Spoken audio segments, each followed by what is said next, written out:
So I think philosophy is helpful for sort of trying to sift through that. It's not perfect, right? Because we still disagree about it, but I think it's among the best methods that we have when it comes to questions about how you ought to live your life and how you ought to think and order your beliefs.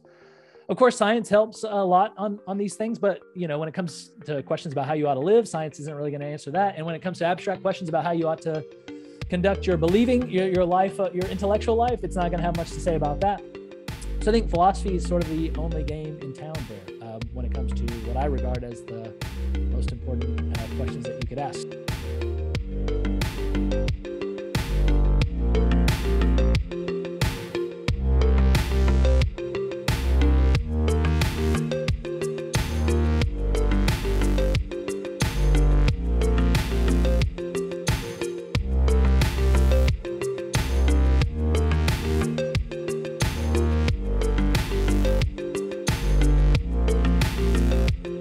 Welcome everyone to today's interview, where I'm very pleased to welcome Dr. Eric Sampson. He is a postdoctoral fellow at Rhodes College. His research has focused on morality and metaethics, especially in regards to defending moral realism against anti-realist attacks. Viewers of the channel may remember him from the discussion he had with Lance Bush a few weeks ago. Feel free to add anything, but with that, welcome and thanks so much for being here, Dr. Sampson. Yeah, thanks for having me. Had a great time last time. Glad to be back. All right. So there's a few of your papers that I want to get to and discuss. But I want to start with your paper on moral disagreement. And the title of the article is The Self-Undermining Arguments from Disagreement. And there you kind of look at 4 different sorts of arguments, but think that it generalizes. So the first one is from an argument from conciliationism, the second one's from unreliability, third one's an inference to the best explanation, and then finally an argument concerning disagreement under ideal conditions. So to get started, before getting into those specific arguments, do you mind just talking briefly about arguments from disagreement and what sort of challenge they pose to moral realism? Yeah, sure. Thanks. Yeah, so lots of ways to use disagreement to challenge realism. So realism is typically thought to have something like a linguistic component or something about what moral judgments are. It's cognitivism. So that's the view that what we're doing when we're making moral judgments, like that's right or wrong, is expressing beliefs. And then there's an ontological component. The truths about which we're making judgments are out there and we can come to know them. And then there's an epistemological thought too, which is that we can come to know, that we can have epistemic access to these ideas. There's also the stance independence. I knew there was one I was missing. There's a stance independence thought, which is that the truths that are out there don't depend on our attitudes. Okay, so so you could use disagreement to challenge all of those claims. So here's how you would challenge cognitivism. You would point out that, look, there's so much disagreement about morality. Probably all we're doing is we're just expressing our attitudes. It's like saying, go Raiders and go Cowboys. That's what moral disagreements look like. They look like just hoorays and boos for particular teams. That's the best explanation for what's happening. So probably non-cognitivism is true. So that's one way to do it. That's not the way that I'm super interested in. There's other ways, which is just to say, so you challenge the epistemological component, the idea that we can come to know the moral truths by means of disagreement. One way to do that is just to say, hey, look, if even philosophers, the people who argue about this stuff for a living, can't come to know the truths about, or can't agree about the truths, then probably what you should do is suspend judgment about these matters, because they're just as smart as you. They know all the same arguments that you do. How on earth could you think that you're smarter than them and have the truth? So you should suspend judgment. So that's the argument from conciliationism. Another one that challenges our epistemological access to the moral truths says, well, whatever method you philosophers are using must not be very good, because even the philosophers, when they're arguing and thinking about these things as carefully as they possibly can't agree about these things. So whatever method you're using must not be a reliable way to get to the truth. That's another way to challenge. And if you're using what you know to be an unreliable method, then you shouldn't rely on it to come to conclusions about that domain. So and then there's the metaphysical component. So you could challenge that the truths are even there in the first place to be known. And one way to do that is to say, well, the best explanation for all this disagreement is that there's no fact of the matter about all this stuff that you're arguing about. So apparently in the old days, people used to argue about whether the moon is male or female. They couldn't come to agreement about that. A lot of people think, I think the best explanation for that is because there are no truths about whether the moon is male or female. It has no sex facts, so there was nothing to come to agreement about. And then the last one is you could think, look, even if we were perfectly empirically informed and perfectly structurally rational, that is, all our attitudes were in perfect harmony with one another, we would still disagree, because even ideal agents would disagree. And if that's the case, if even ideal agents can't come to agree about these things, then how on earth should we think that we could come to know about these things? So that's another way to challenge our epistemic access, the way to turn that into a metaphysical challenge is to say, look, if even ideal agents can't come to know it, then the best explanation is there's no truth of the matter, or there just couldn't be a truth of the matter if we can't have access to them, because these truths are supposed to be truths about what we ought to do. And if we can't come to know them, then it's not the case that we ought to act on stuff we couldn't even know about. So that's the thought. Okay, so that was a big, long way of saying there's lots of ways to turn the disagreement that we see among ordinary folks and among moral philosophers into some kind of argument against realism.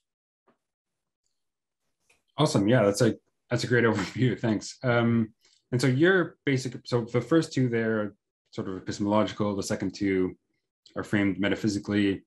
Plausibly, there's maybe other ways to frame these sort of arguments or generate further ones, but these are the ones you focus on. And your basic approach in this article is to say, look, these arguments require these assumptions, which applying them sort of consistently would undermine the premises in those arguments one way or another.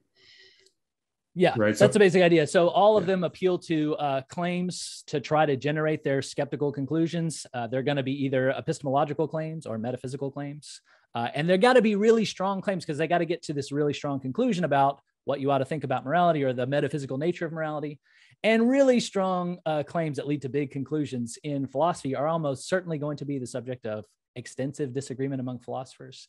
And so if you thought that extensive disagreement among philosophers undermines some principle, that's how they sort of get your moral claims. They sort of undermine them by means of showing, look at all this disagreement about it. I just want to say, look at the premises that you're using to get to this conclusion. They are themselves deeply controversial, precisely in the way that you think is problematic. So that undermines the very premises that you're using to advance the argument. And that's going to be bad news for that argument. And that's the sense in which all these arguments are going to be self-undermining. There's sort of a common diagnosis to all of them, which is you got to use these really controversial premises to get to your really controversial conclusion. So it's going to undercut the premise that it's using. Yeah. So for the conciliationism argument, so I'll just state the way you put it in the article is that the conciliationist principle says that roughly, or one popular view of it is that if an agent A learns that an apparent epistemic peer B disagrees with her about P, then A is rationally required either to suspend judgment about P or adjust her credence in P significantly in the direction of B's or both. And the point you're making here seems pretty obvious, because conciliationism itself as a thesis is something of disagreement among epistemic peers or superiors. And that's a requirement of this argument, so it would undermine it if applied to itself. That's right. Yeah. Conciliationism is supposed to be a view about how you ought to react to any sort of disagreement. And it says anytime you and an epistemic peer disagree about some issue, you ought to suspend judgment about that issue. And epistemic peers disagree about morality all the time. So you got to suspend judgment about morality. You need to be agnostic about it. But then the thought is, conciliationism is itself super duper controversial. There's this whole literature on the epistemology of disagreement. You can take a whole graduate course on it. And there's tons of arguments this way and that, which means that conciliationism itself entails that you ought to suspend judgment about it. Now, crucially, that doesn't mean that it's false, but it does mean that you ought to suspend judgment about it, which means that you can't go around wielding it as a premise in an argument to get to a skeptical conclusion, because by its own lights, we shouldn't be believing it. So that's the thought. A lot of people misunderstand me and saying, well, it must be false. No, the fact that you can't rationally believe it doesn't show that it's false. It just shows that we couldn't rely on it to reason to, really important conclusions about philosophy. Right. And you bring up a few important points about this. One about like Adam Elga's approach to conciliationism, and roughly according to which he says the conciliationist principle applies to everything but itself. Yeah, that's right. But I think you bring up two main points. One, this is kind of weirdly ad hoc, and two, that itself is a sort of point of disagreement among epistemic peers or superiors. So whether it's something that should only apply to other things, you need that assumption, but it's going to undermine itself either way.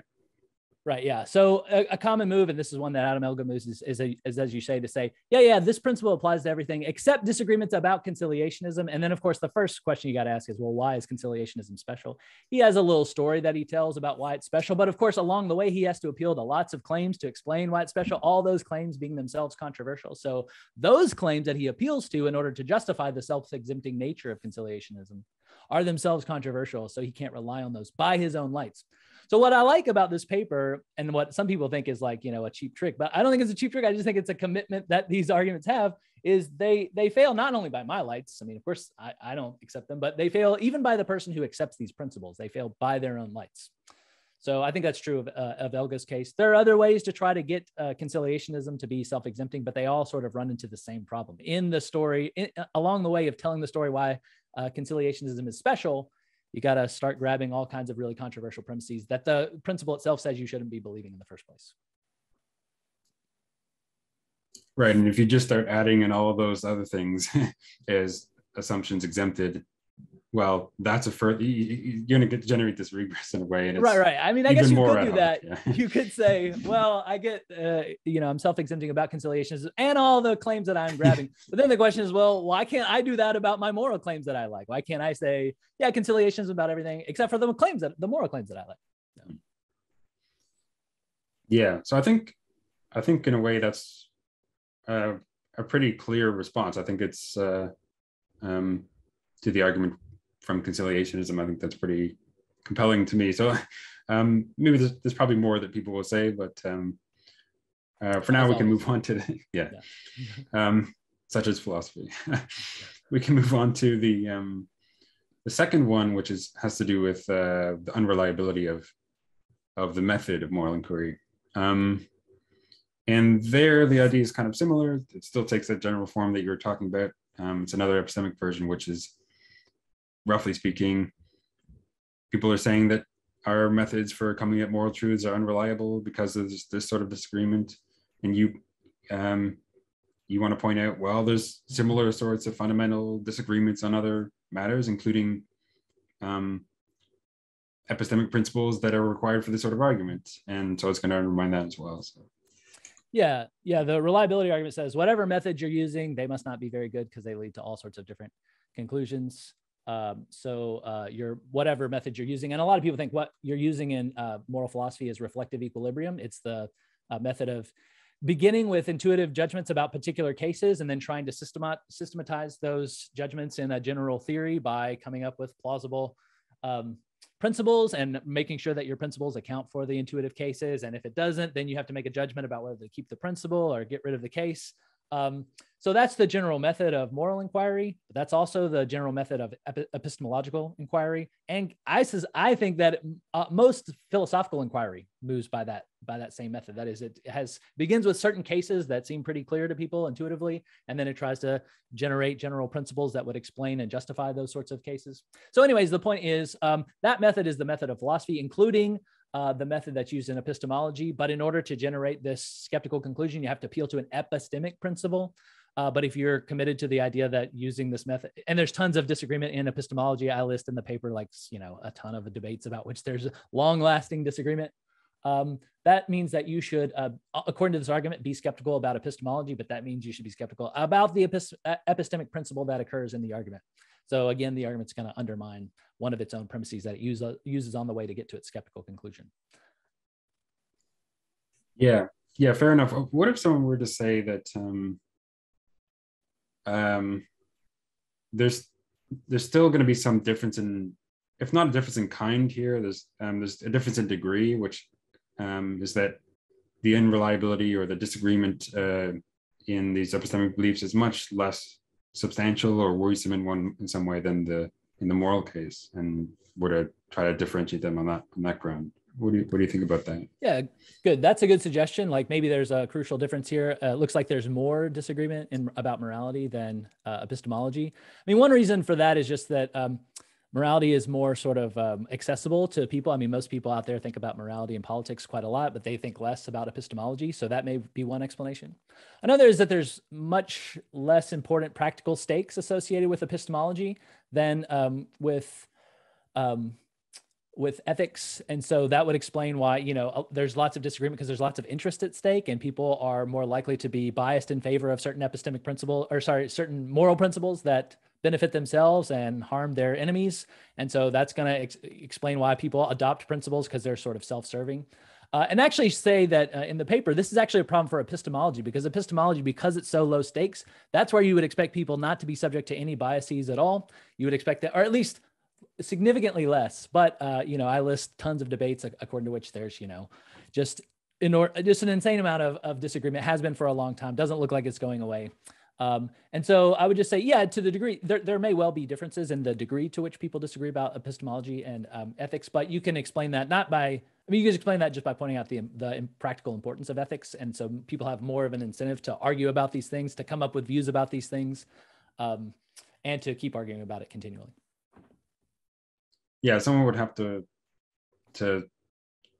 sort of present a more fleshed out version of that argument than what I kind of hinted at there. Yeah. You need to do some measuring, facts. Yeah. And maybe if you could do some measuring and say like, oh, well, on this metric, it's huge in moral philosophy and just a little bit in epistemology. And then you'd have to do the correction for like, well, what would it be if epistemology had huge stakes or morality had, far less important stakes? Then once you make the correction, then if morality still turned out really bad, then okay, maybe we should worry about that and, think about how to explain it.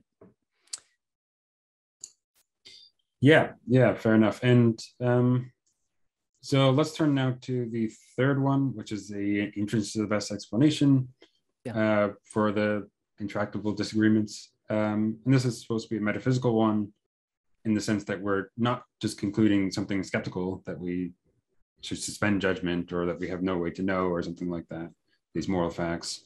This conclusion is that there are no moral facts, or the best explanation for the sort of disagreements that we have, or that experts have had for millennia effectively, is that, well, there just were no facts of the sort that they were debating.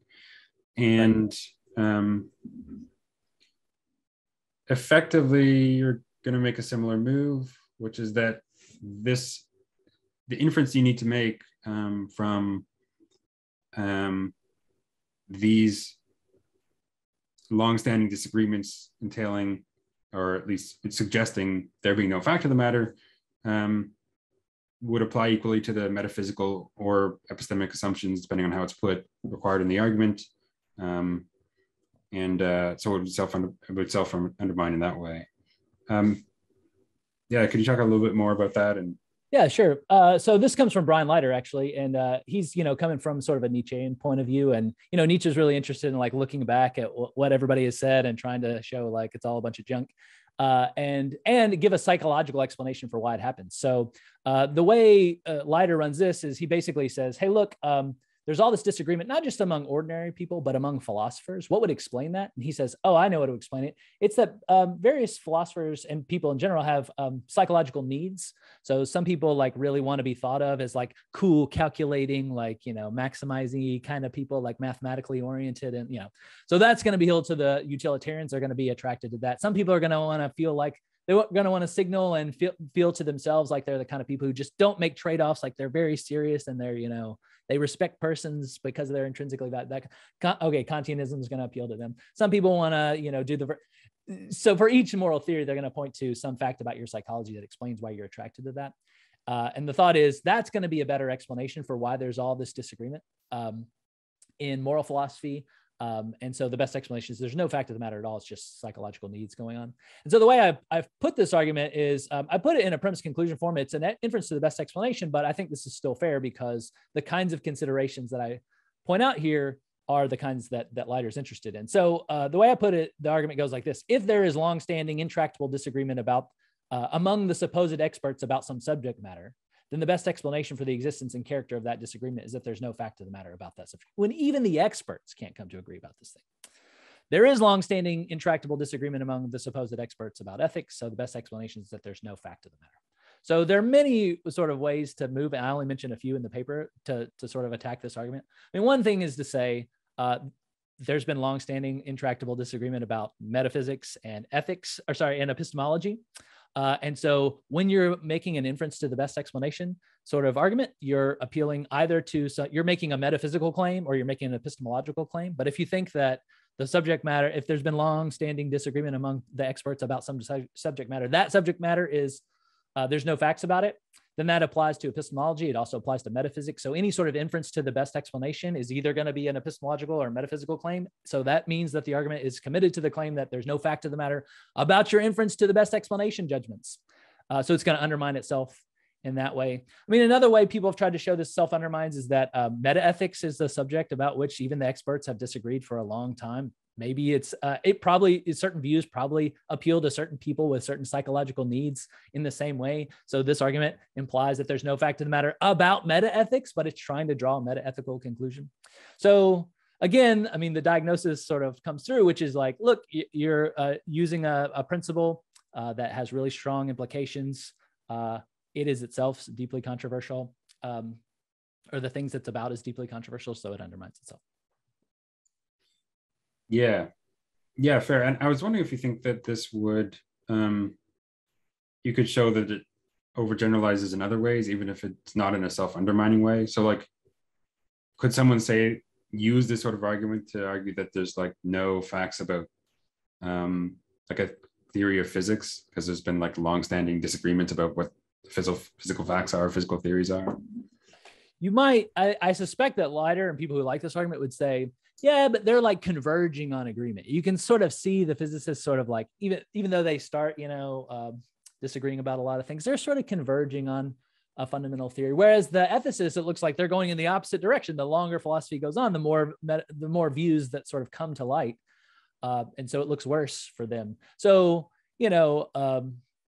maybe if I knew more about foundations of physics. So like foundations of physics, this probably does work, which is like, there probably will be forever intense disagreements, intractable disagreements about the foundations of physics and foundations of mathematics, for instance. So it is going to undermine those sorts of views if it's true that there is longstanding disagreement among the experts about those things. And I suspect that there is such disagreement, but that's sort of an empirical question. You'd have to go look at what the experts are saying. Right. Because you might say there's definitely convergence in some areas, but there might be even in others like divergence, like interpretations of quantum mechanics, string theory, so on, multiverse stuff. And absolutely. And it doesn't look like that's going to be confirmed empirically anytime soon. And so it looks like the disagreement is going to last for a long period of time. But surely there's a fact of the matter about which interpretation of quantum mechanics is correct. I don't know. I mean, maybe you could say, no, I like this for quantum mechanics too. I think there's no fact of the matter about the correct interpretation, but I think that would be really surprising. I think even for physicists, I think even the physicists who are arguing about this say, no, one of us is right. We're just arguing about which one is right. No, but that's a good way to show the overgeneralization, even if it doesn't self-undermine. Right. Yeah. I was going to say someone could in principle say whatever they want about those cases, I guess, but they can't say whatever they want here because it's going to self-undermine if they affirm the argument for these cases. Right. I also wonder about God's existence. I didn't think about this. Would this apply to God's existence? It looks like people have argued about this for a long time, even philosophers of religion. Yeah, absolutely. Shouldn't it? Surely there's a fact of the matter about whether God exists or not. So right. Yeah. And surely, it probably is the case that some people are atheists because of certain psychological needs that they have, and some people are theists because of psychological needs that they have. All of its same stuff kind of applies. Yeah, this is.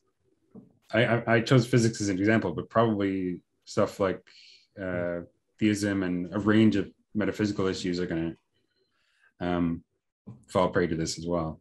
It occurs to me, though, that Leiter might say this, but because on reflection, we know there must be a fact of the matter about whether God exists, or there must be a fact of the matter about the correct interpretation of quantum mechanics. It actually isn't the best explanation for all this disagreement that there's no fact of the matter, because we can see that there must be a God. But I think it still applies to metaphysics and epistemology and judgments about inference to the best explanation. I mean, whether it really is the best explanation for all this disagreement that there is no fact of the matter is itself the subject of tons of disagreement, because realists say it is the best explanation. Expressivists say it's not because expressivism is true, and Kantian constructivists say that no, constructivism is true, and and so on. Yeah, fair enough. And then the final argument that you consider is the disagreement under ideal conditions one. Yeah. So again, there you're thinking about how sort of idealized experts with all the relevant empirical facts, perhaps, that if even they would disagree on the moral facts, then the best explanation for that is that there are no moral facts or something like that. Or the, yeah. Roughly speaking, is that how the argument goes? And then that's right. Yeah, that's right. It's been a while since I actually returned to this argument, but yeah. So here's how I remember it. So the basic idea is for any action, if it has a moral status at all, then the moral status is accessible to some possible agent. But for many debates in ethics, the moral status of a particular action isn't accessible to any possible agent. And why is that? Well, because why is that? Oh, I think it's because even if you gave them all the empirical facts about any situation, you could still take a different moral view about the moral status of that thing and not be making a rational mistake. And so you could have ideal agents in the sense that they have all the empirical facts and they're not making any sort of logical errors or anything like that, and they're still disagreeing about that. So even, but the thought is, if even possible agents would disagree about this issue, then no one can know the truth about it. And so if no possible agent can know the truth about the moral status of this action, then it can't have a moral status. Why not? Well, because the moral statuses are facts about what you ought to do. But if no one could know the truth about what you ought to do, then there can't be a fact about what you ought to do. Okay, great. That's how it goes. And now what do I say about that? Well, I say, well, why is it the case that they can't know the truth about the moral status of this action? The thought is, the way the argument goes is, oh, well, because they would disagree even in ideal conditions. And if that's the case, then neither of them know the truth. But wait, why isn't the one who reasoned correctly? So what I want to say is, why isn't the one who reasoned correctly about the moral status and believes correctly, why isn't that the one who knows the truth about this matter? You might say, oh, well, conciliationism is true. So if two people disagree about some matter, then you ought to suspend judgment. And that's true even of these ideal reasoners. But as I'll say, but as I say, first of all, conciliationism is itself undermining. So they should disagree about that. The other thing is, you could have, even ideal reasoners could disagree about whether conciliationism is false. The other one is you might depend on the uniqueness thesis, which is the idea that for any body of evidence, there's one uniquely rational take on that matter. But in that case, I actually don't remember what I say to that. But it occurs to me that itself is going to be super controversial. The other thing is, if there is a uniquely rational take, why would it be the case? Why are we assuming that they wouldn't converge on the truth about the moral status of this action? It's sort of stipulated in the case that ideal reasoners would disagree, but it's not clear why that would be the case. Why wouldn't they just converge on the correct answer? Or, yeah. So anyways, that's roughly how it goes. You need some sort of assurance that ideal reasoners really will disagree in ideal conditions. And I'm not sure that we have that. Yeah, very good. And you talk more about the stuff with ideal reasoners in another article that I'm going to talk about next. I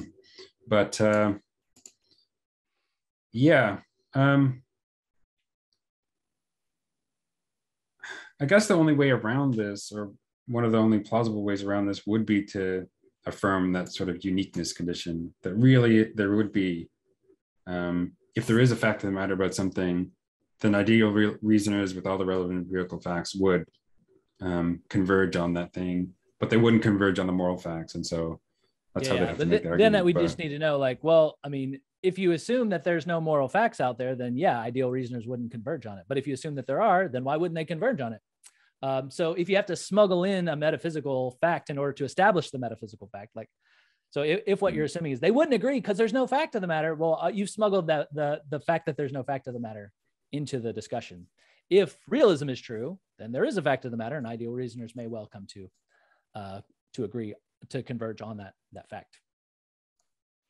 Yeah, and the other way to respond to that is just to reject that they would converge in this way. You could imagine for a range of potential metaphysical or even physical questions, that even with all the relevant empirical facts, those undermine which of those theories is correct, and there's still a substantive disagreement there. That seems like an open possibility. The denial of that might seem to require endorsing or entail endorsing some strong empiricist thesis or something like that. And someone might deny that.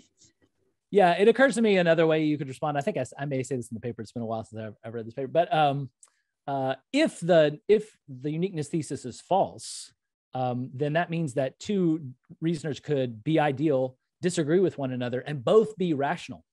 But if they're both rational, then the one who has the truth reasoned correctly, reasoned flawlessly, is rational, and believes the truth because one of them believes whatever the moral status is and the other person believes it doesn't have that moral status, then that person, I would say, has knowledge. So the truth about this matter is accessible to a possible agent, namely that possible agent. So then the idea is like, oh no, well then you have to have the non-uniqueness thesis, or sorry, the uniqueness thesis. That is the claim that ideal reasoners will converge on the truth. And then the thought is, well, that is itself super duper controversial. Like, what's the assurance that you can give us that they're going to converge on the claim that the uniqueness thesis is correct? Because right now it's like a super controversial claim.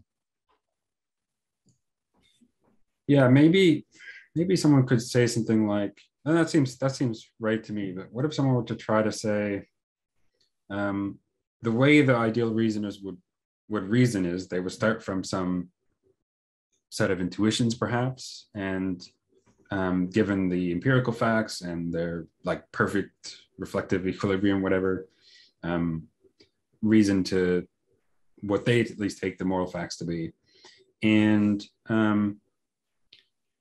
maybe the idea is that if it's possible that like ideal reasoners just have different intuitions and so infer different things out of them,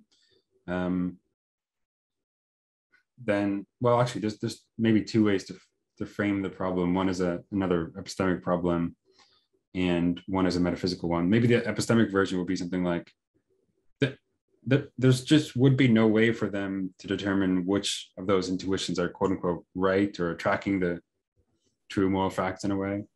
That might be an epistemic version. And there might be a way to frame it metaphysically. What do you think? Well, yeah, for that last one, you say there would be no way for them to tell like who's right or something like that. It's true that they may not have like, you know, the correct answers like on a piece of paper where they could check, but one of them would be right. And they would have reasoned flawlessly because that's built into the case that they're ideal reasoners. So they reason flawlessly. They believe the truth about this matter.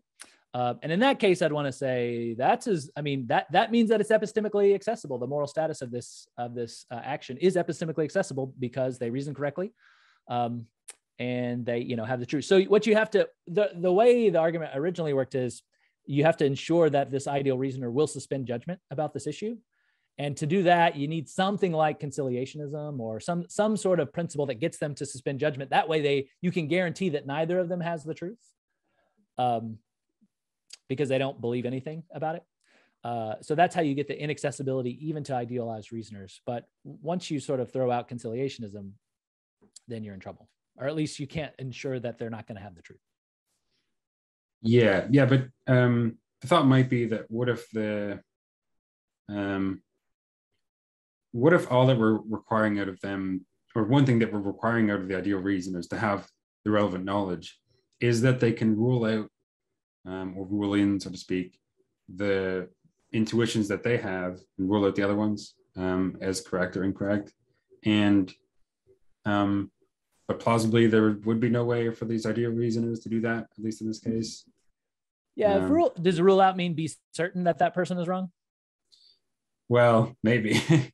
Then I would say, well, I mean, even ideal reasoners about really tough problems aren't going to be certain about those issues. And in fact, that's because as long as they're not logical truths, they shouldn't be certain, unless they sort of have like direct access to them. But if you assume that we don't have like direct access to the moral truths, then there is going to be some room for doubt, even among ideal reasoners. And they would not be ideal reasoners if they were certain of some claims, if they don't have direct access to them, because there's, even for ideal reasoners, there's a possibility that they are themselves being deceived by an evil demon, right? This is like a question a lot of people have about God. How does God know that he's not being deceived by an evil demon? And the thought is like, even for ideal reasoners, it looks like you could always, there's always room for doubt. Yeah, it sounds like at this point, if someone were to try to push forward on this sort of a line of attack, we have to solve some tricky issues in epistemology. But Yeah, so plausibly, if this it's going might to just, self-undermine, then it's yeah, not this going is to make a going to difference return to the anyway. point, which is like, in order to get this argument going, like you gotta like at every step get really fancy, and the more fancy you get, the more you're going to have to start grabbing really controversial principles, and so the less certain we should be that your argument is a good argument.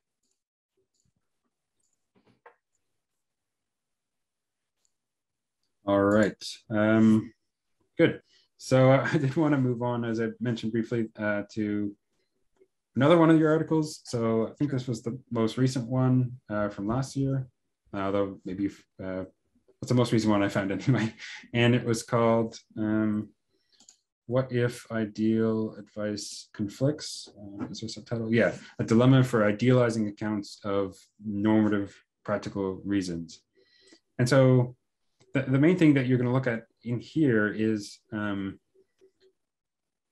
well, there's two main accounts to approaches to the sort of reasons internalism. Although I guess there's other divisions you might make, but one is you're just looking at the sort of motivations or states that the person actually has that in some sense will count in favor of or constitute reasons for action or belief or whatever.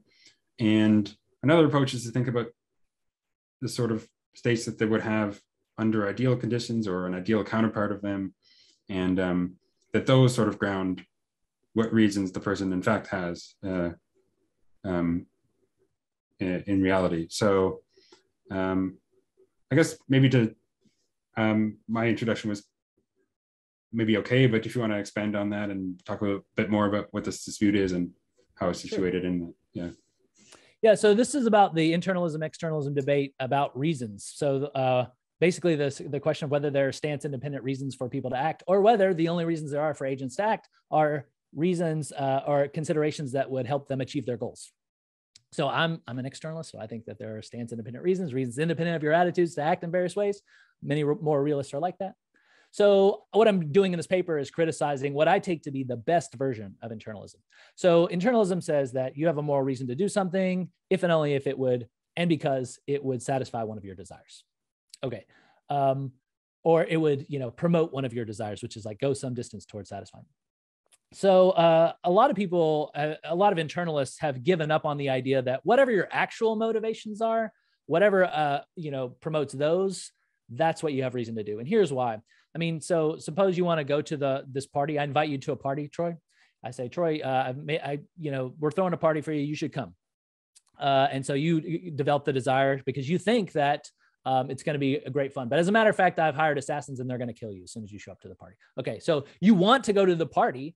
Going to the party would satisfy that desire because you think there's going to be, suppose you think there's going to be dancing there too, and you like to dance. So it would satisfy that desire. So do you have a reason to go to the party? Even internalists who think that what you should do is, act so as to satisfy your desires say, no, you don't have a reason to go to this party. Why is that? Well, because as a matter of fact, it wouldn't satisfy your desires to go to it. It's true that you want to go to it, but your desire is defective in some way. It's defective because it's not based on good reasons. Sorry, good evidence, not good reason, good evidence. So you have a false belief. And so that explains why you want to go to the party. If you had the true belief that you're going to be assassinated if you go to it, you wouldn't want to go to the party. Okay, so what the idealizers say is, okay, it's true that actual internalism, the idea that you ought to act so as to satisfy your actual desires, is false. Instead, what we're going to do is be ideal internalists. So what we'll say is what you have reason to do is to satisfy the desires that you would have if you were in certain ideal conditions. Okay, what are the ideal conditions? Well, you have to have full information. That's the first thing. You have to know everything about your situation. So once we give you all empirical information, now, go satisfy your desires. But they don't just say it's not just that, because what if you have full information, but you have incoherent desires, or you have incoherent intentions? So you have full information, but you intend to go to the library at 2:00, but you also intend to go to the party at 2:00. No, they're not going to say you have reason to go do both, because you can't possibly do both. So we have to clean up your intentions and your desires and your motivations in various ways as well. We can't just clean up your beliefs. So that's all a very complicated way of saying the idealizers are trying to say your reasons depend on your motivations, but not your actual motivations. And we got to clean them up in various ways. And so what I'm doing in this paper is going through in excruciating detail all the ways that you could clean up those desires and trying to show that there's going to be problems for all of them. Yeah. Yeah. So that first distinction between whether you think it's the actual desires or attitudes or the ideal ones, I guess I'm more on the actual side. I think there's actually some other problems that I can, well, it's maybe not relevant, but I have some interest in like decision theory stuff. And so if you're familiar with the Newcomb case, I think that I'm a pretty diehard one boxer, evidential decision theorist. I think in that case, what you should do is take the one box, but what you would do if you had all the information would be to take both. And so I don't think that what I should do is what the sort of person with all the information or my counterpart would do in that situation. And I think there's a lot of situations like that. So that might be not a vindication of internalism, because obviously you might think there's problems for both, but at least I think that's a sort of reason against this idealized version of account of the internalist reasons. Do you think that's right, or what do you think about that? Well, so what do you think about the party? So like I've invited you to this party and you want to go, and I tell you there's going to be dancing there and you want to dance. So it would satisfy your desires to, to dance and or at least as far as you know, and to have a party and all that stuff. But as a matter of fact, you're going to get assassinated. Do you think you should go to the party? Like you have most reason to go to the party. So I do. Even if it turns out that unbeknownst to me, there was like, the assassins there or something. I guess I would want to be maybe a bit more careful than just saying I do, because there are different ways. Even the internalists might be using the word reasons, right. And some of them sort of respect. Well, sometimes we might use the word reason in a way that does suggest this sort of, if not ideal, the case where if you had this further information sort of thing, and sometimes we don't. I think in terms of rationality, in terms of what I should be doing, I don't want to assume the use of same language circularly in this way, but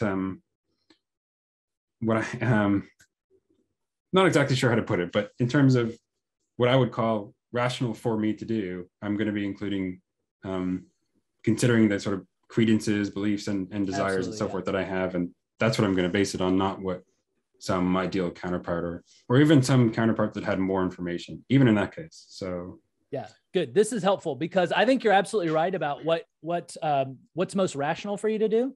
So this is where people in the reasons literature, even the internalists, want to separate what is it most rational for you to do and what do you have most reason to do. So right. You're right that decision theory may well just be the full story about how it's rational to behave.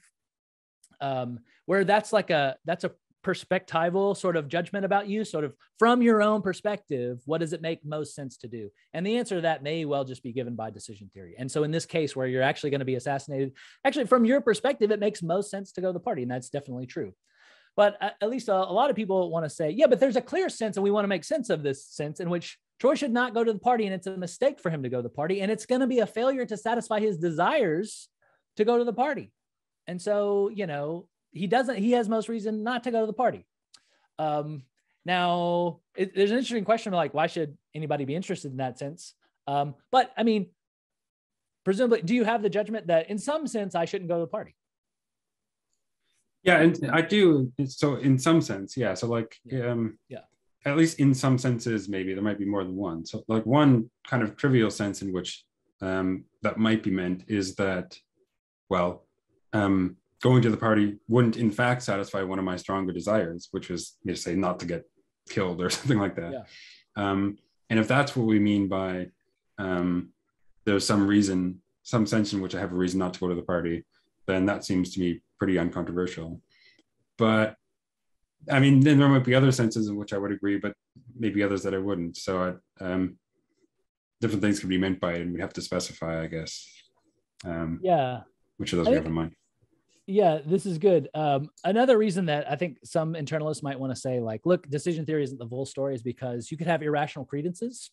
So it's true that, you know, you can have desires and you can have credences and all that stuff, but we wouldn't want to authorize or say good job to every sort of decision theoretic decision precisely because your credences are way off. You're just stupid. You're terrible at reasoning.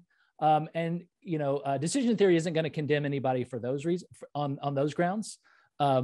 Because decision theory just takes as a given your credences and your desires and sort of just spits out the conclusion.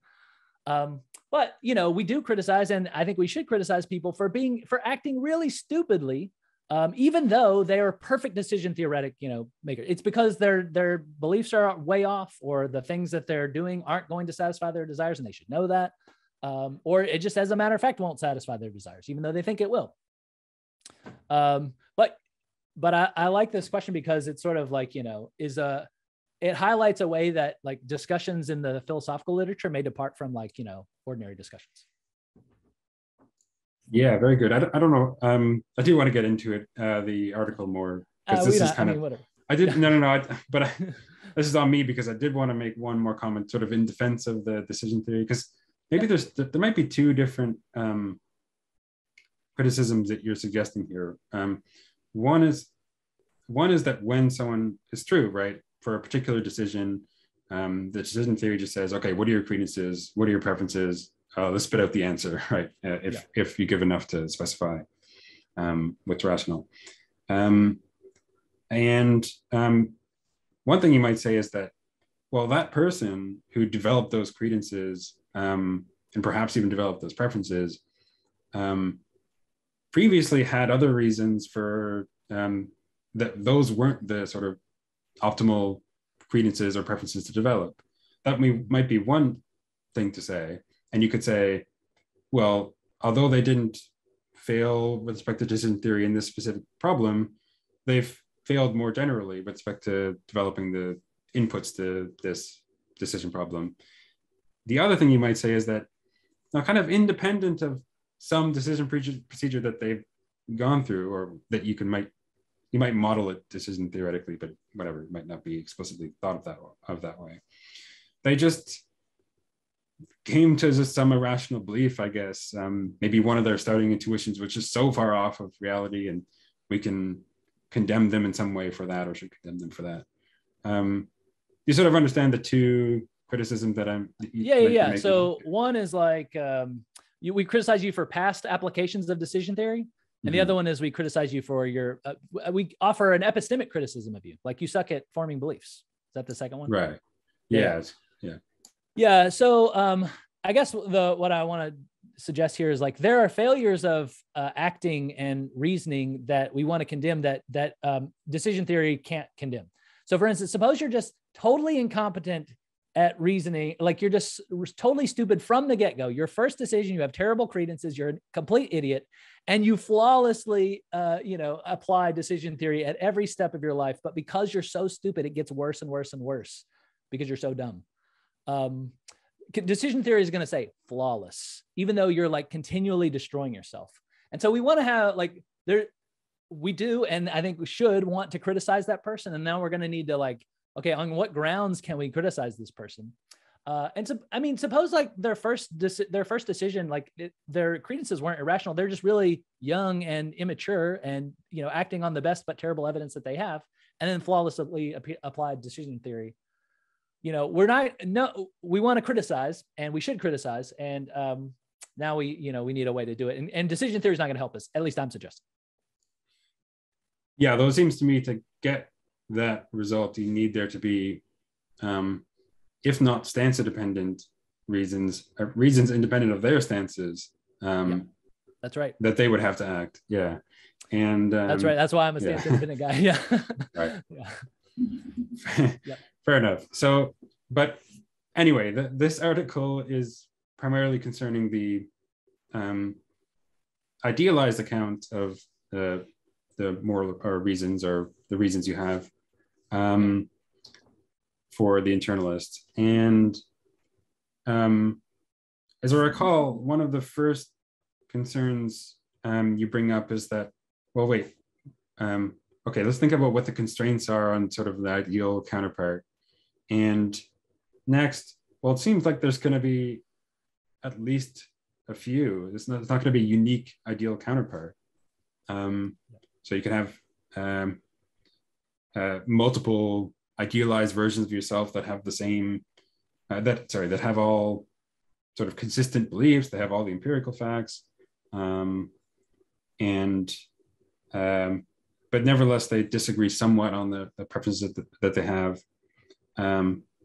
So this non-uniqueness concern. So maybe do you want to talk about that briefly? Yeah. So what I say is that for all these idealizers who say what you ought to do depends on what your ideal counterpart would advise you to do, that depends on there being one unique ideal advisor, just one person issuing you the advice about how you ought to act. That's typically how these sorts of accounts go. And then my thought is, well, look, if what we start with in order to get the judgments of your ideal advisor, we start with your initial self, your actual self, and then we clean you up in various ways. And and by clean up, I mean, give you true beliefs, make it so that your desires and intentions and beliefs are consistent and all that stuff. That's how you get your ideal advisor.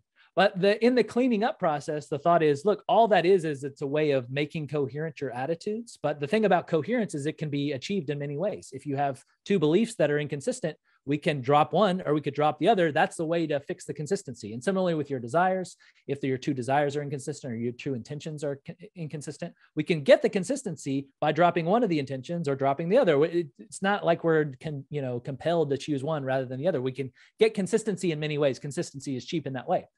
So then the idea is, look, for any irrational agent or anyone with inconsistent attitudes, there's going to be multiple ways to clean them up to make them consistent. And that means that you're going to have multiple ideal advisors. And so if your view is what you have reason to do depends on the judgments of your ideal advisor, my thought was you're going to have multiple ideal advisors. Which one of them determines what your reasons are?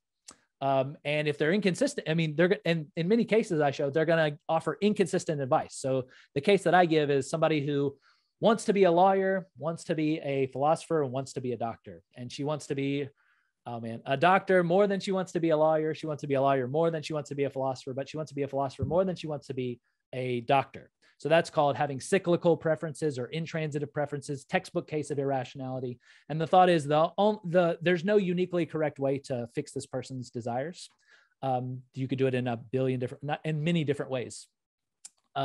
And so this person who has these cyclical preferences, which is a thing that happens on a decent amount, and there are other ways to get inconsistency in your attitudes too. This is just the one I work with. You're going to have multiple ideal advisors. Now the first question is, okay, well, which one of them determines the facts about your reasons? Now you might say, oh, well, just, there's going to be one of them and not the others determines the facts about your reasons. But my thought is, no, look, that's arbitrary. Just saying that, well, one and not the others determines the facts about your reasons is sort of inconsistent with the thought that internalists have, which is that what you really desire is whatever sort of comes as a result of this idealizing process. So all of your ideal advisors embody what you really desire. It's not as though one is uniquely the embodiment of what you really desire. They all do. But they offer inconsistent advice. So that means that you're going to get this contradiction or this sort of inconsistency in what you have reason to do.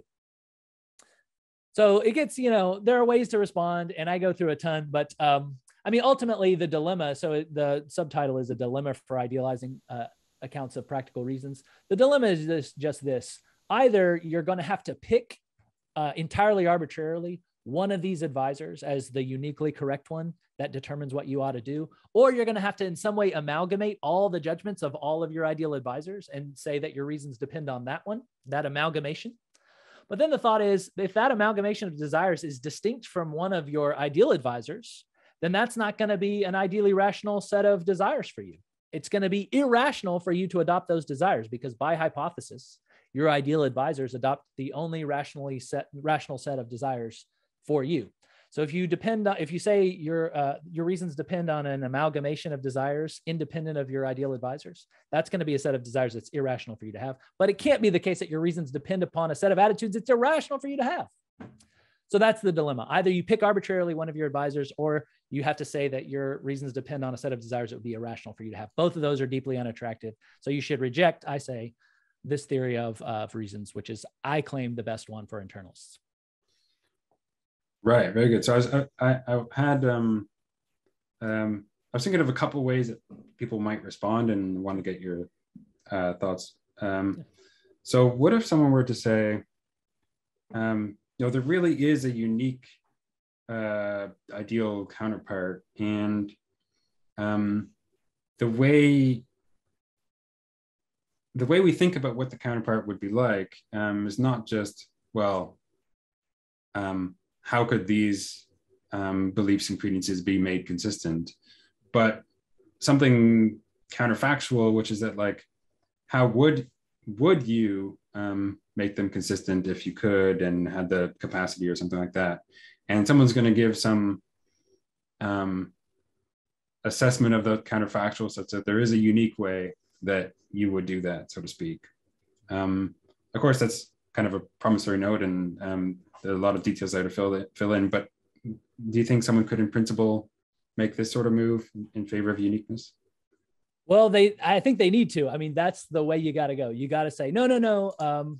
I think that's the most promising sort of response, is to somehow say, like, no, it's never the case that you have multiple ideal advisors. There's some way to clean them up so that it's uniquely correct in every case of inconsistency in one's attitudes. Now you say, well, it's what you would do under, it's the way you would correct them if you had the chance or something like that.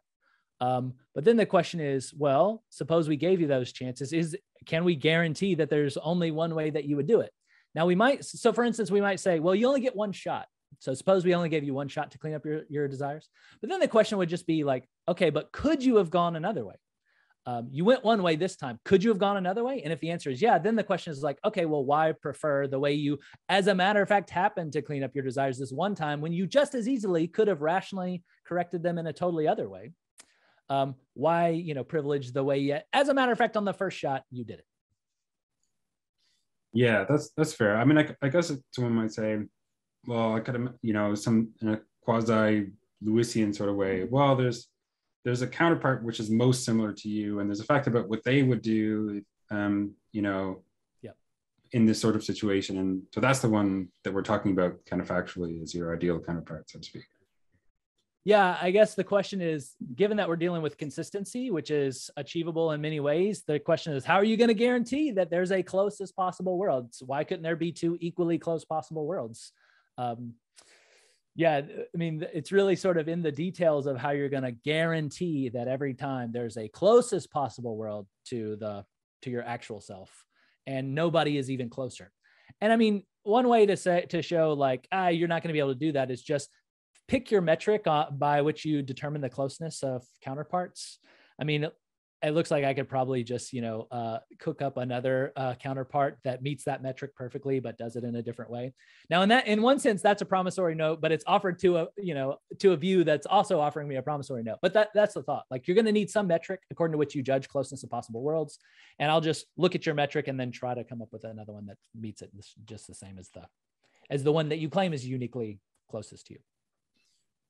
Yeah, I think that's right. I'm not really a big fan of some of these approaches to thinking about possible worlds, especially not this closeness stuff. I think it's well, obviously there's huge literature on that, but it's at best what we have here is some claim that I can give this sort of account, and in this case, in every case it's going to return a unique counterpart.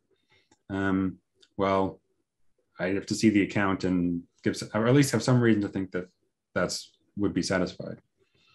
Another thing I say at the end of the paper, which I just want to mention, is that you might say like, oh, well, there are other requirements on our attitudes that we didn't mention. And once you get them like nice and like really tight, just tons of requirements, then it's going to determine a uniquely correct ideal advisor for you. And then what I say is like, but the more constraints on attitudes you sort of pile on, the less plausible your theory becomes, because you have to commit to more and more requirements on rational attitudes to pile them up to get the uniqueness. And that's going to be bad news. Now, you might, say, okay, well, we don't want to go that, but the fewer constraints on coherent attitudes you have, the more likely it's going to be that you're going to get multiple ideal advisors, because there just aren't that many constraints on what an ideal agent would be like.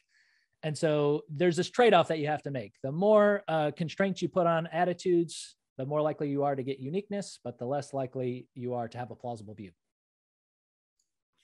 Yeah, and it feels to me like you're less likely to have to generate a counterpart that's like representative of you, because like, yeah, it's not. I guess maybe this is a general problem for these idealized versions, but like, I don't know. As you're adding these constraints to what sort of beliefs and preferences the idealized version of you would have, it seems to me like you're just making something less and less like you, and so I don't know why that would be what decides or grounds the reasons that I in fact have. Yeah, like that's actually a great objection. It's actually one that's sort of in the literature. It's not developed really well, but it's just sort of a complaint a lot of people have, which is like, imagine a version of you that has all empirical information and perfectly coherent attitudes, and you met that person. You might say like, I don't care what this person says at all. They're like totally unlike me. They would want, so on Bernard Williams, who originally developed internalism, they're going to have totally different attitudes and desires that you have, because in the process of the idealization, they're going to acquire new desires and they're going to drop old desires. And so they're going to be, it's in principle possible for them to be motivationally just entirely different from you. And they're going to be offering advice about how you ought to act, but it may as well be like some person from Peru who you've never met offering you advice. Like, why should you listen to that person? Yeah, it's kind of reminiscent of something I've come across in totally different area, and well, a somewhat different area in rule following in language. We'll talk about the rule you're following is kind of it's fixed by facts about, you know, if you had perfect capacities to perform mathematics, or what a sort of ideal version of you would do, but why? Like, I'm not doing that. So like, yeah. Anyway, that's right. Right. So on the second problem, where you say, well, what if someone says the reasons you have would be the sort of amalgamation of all the reasons and counterparts, but you say if whatever those amalgamate to is not going to be correspond to any one of the preferences of those counterparts, but we already specified that those counterparts sort of exhaust the sets of preferences that the ideal agents can have, and so what you should do would be not among those, and that's going to violate the our basic idea of this approach to reasons. What if someone were to say, okay, you have this procedure where the first step is to sort of amalgamate those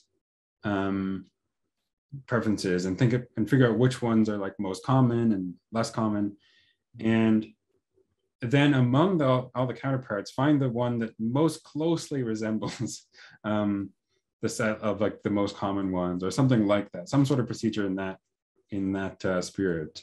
What do you think about that approach?